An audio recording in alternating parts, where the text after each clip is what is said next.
Elchanan. We learned that Yaakov Avinu came back from Lavan's house unharmed by any of the tumah there, mainly because the Torah he learned from the yeshiva of Shem and Evel. How can we make the Torah we are learning protect us from all the tumah around? Well, you continue listening to the shulim that we're doing. You continue applying as much of them as possible as you can.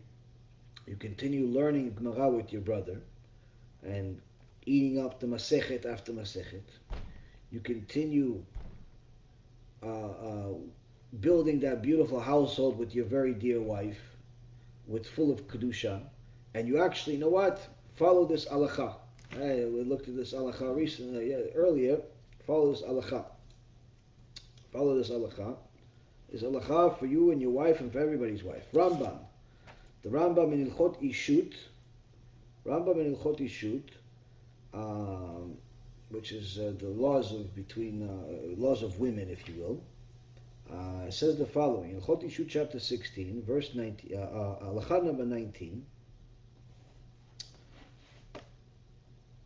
Says, our sages commanded that a man honor his wife more than his own person. Meaning, you have to give more kavod to your wife than even you give kavod for yourself.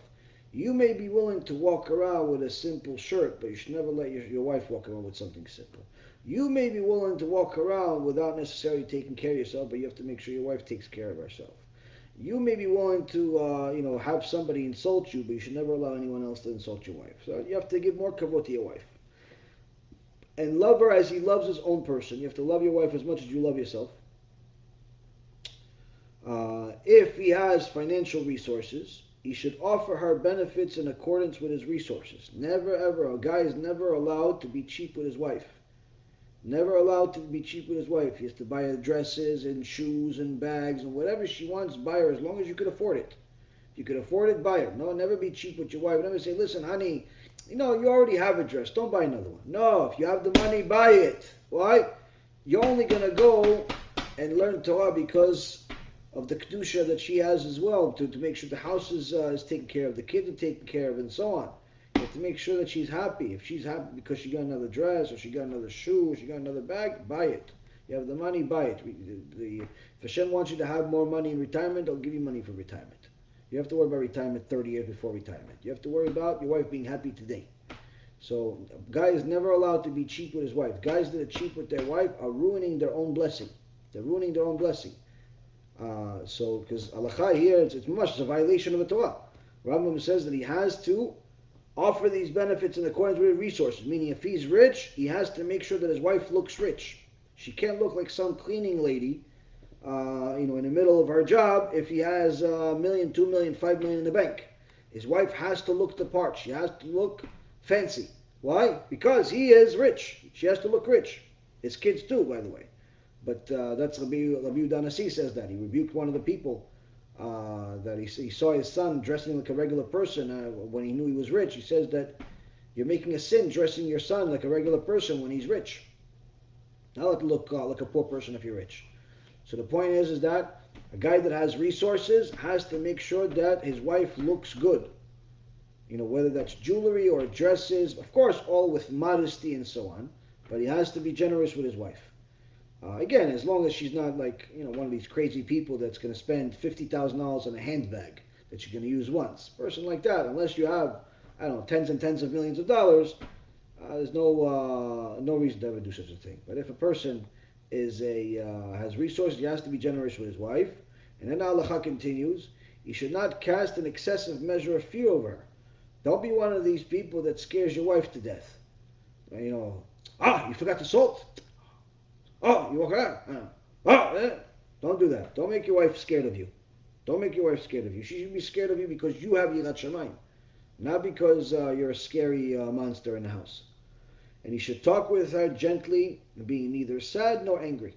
That's what the Rambam, that's the halacha of the Rambam for the husband. When you talk to her gently. And now why is he mentioned talk to her gently? Well, we need the Rambam to remind us to be gentle and when we talk to our wives and not sad and angry. Yes, we need. He's telling you it's a law. It's not a suggestion. It's a law. You have to. Why? Because sometimes it's very easy to lose your mind on your wife because sometimes they're a little bit frustrating and annoying and this and pushy and this and that. So you want to yell, you want to scream, you want to do a lot of things. Rambam says you do that and you're sinning. You're sinning. You have to train yourself to calm down. Why? Yishtoke gufo. His wife is like himself, it's like his body. He has to give her more kavod than himself. What about the wife? What is the wife obligated to do? Next halacha, halacha number 20. Chapter 16 of the Ilchot Ishut by the Rambam, halacha number 20.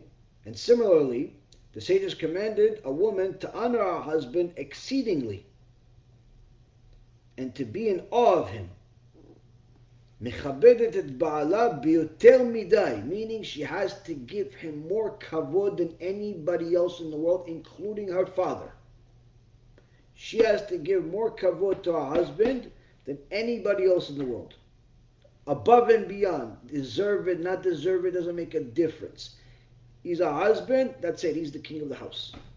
No one's allowed to insult him. No one's allowed to go. She is like a lioness. Lioness, mamash, lioness. It's very, very important for the wife to have a lot of kavod for the husband. If she doesn't have a kavod for the husband, the kids are not going to have kavod for him. And if the kids don't have kavod for him, they're going to destroy the house. They're going to destroy the house. Why? Because the kids are typically not scared of the mother. They're scared of the father. But if the mom doesn't respect the father, then the kids are not scared of anybody. They do whatever they want. They wreck the house. It's not a good thing. And it says she should be in awe of him. Meaning not only have a lot of respect for him, but have awe. Much serious, like awe, like you have awe of Hashem. Yirat Shamayim. Why? I don't want to hurt our relationship. I don't want to, dishonor him. She has to be in awe of him. Now, of course, again, a person needs to do everything within reason, not be crazy. To a point where it's like hurting her life. She shouldn't fast the whole day just to make sure that her husband is happy with the food first, or something crazy like that. People need to be reasonable and normal. If he gives her the right amount of kavod, she's going to know how to honor him. If he doesn't give her the kavod, she's not going to know how to honor him. Many times you have people turning their wives into servants, or many times the wives turn their husbands into slaves. It's not good. So Rambam says she has to have a lot of kavod for him, a lot of honor of him, and be in awe of him.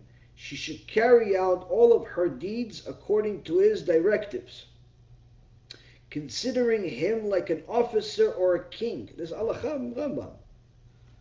The woman has to do what her husband says. Chazal says there's no woman that's kosher that doesn't listen to her husband. If she wants to be like one of these feminists, one of these bossy women, wants to tell everybody what to do, including her husband, she's definitely not a kosher woman. Definitely not a kosher woman. It's not possible. A lot of these women that pretend to be Talmidei Chachamim, they pretend to be sages on the internet and other places. They'll even yell at their husbands, tell them, oh no, my husband doesn't know anything, I know more than him. For sure not kosher women. For sure not kosher women. Why? The Rambam says it. Chazal say it. Why? She has to treat her husband like a king. A king. What about if he doesn't know Torah? Doesn't matter. How do we know? Chana and Elkanah. Elkanah was not a Talmid Chacham. Elkanah was not a Talmid Chacham. Chana was Kodesh Kodeshim, was a prophet. What'd she do? Did she disrespect her husband? Chas v'shalom. She gave a lot of kavod for her husband. She told him, listen, you could do the ptilim. You could do the ptilim and put the light, the menorah. And that's why they called him lapidot. They called Elkanah lapidot. He became a prophet as a result of this. He wasn't a prophet because he knew a lot of Torah. He was a prophet because he loved the mitzvot. But that's only because his wife gave him a good advice, because she gave him a lot of respect. A wife doesn't respect her husband, tells her husband what to do, who, what, when, and how. It's not a kosher woman, and it's only a matter of time before she cheats on him. Because that's what's happening today. Just today we got two phone calls from people, women pretend to be religious. They got 5, 6, 7 kids, but they're cheating on their husbands. Actually, I'm sorry. One was cheating on her husband, one was cheating on his wife. Two different things. Both today. Why? Not kosher people. Not kosher people. Not kosher. They eat kosher. They go to synagogue, but the relationship has no compliance in it with the Torah. No compliance with the Torah. So the Rambam continues, she should follow the desires of his heart and shun everything that he disdains. He doesn't like it, she doesn't like it. He likes it, she tries to get herself to like it. Why? That's going to make him happy. Now, of course, again, everything within reason and common sense. If your husband is a sick person, is mentally sick, and he likes weird things, you're not obligated to like these weird things. But if your husband is a normal person, has Yirat Shamayim and so on, Baruch Hashem, don't ask him to go to your girlfriend's daughter's bar mitzvah. If he says, no, I don't want to go to these things. No, but they're going to be offended. Let them be offended. You have to make sure you have a good shlom bayit. Don't take your husband to places he doesn't want to go to. You know? Again, sometimes you need to go to, especially when it comes to immediate family and things of that nature. There's certain things you need to go to, there's certain things that you should go to. This is sometimes you want to even ask your rabbi.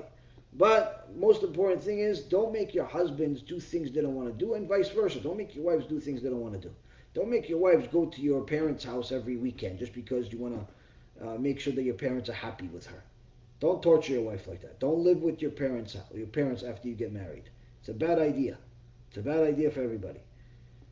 Lastly, it says, this is the custom of holy and pure Jewish women and men in their marriages.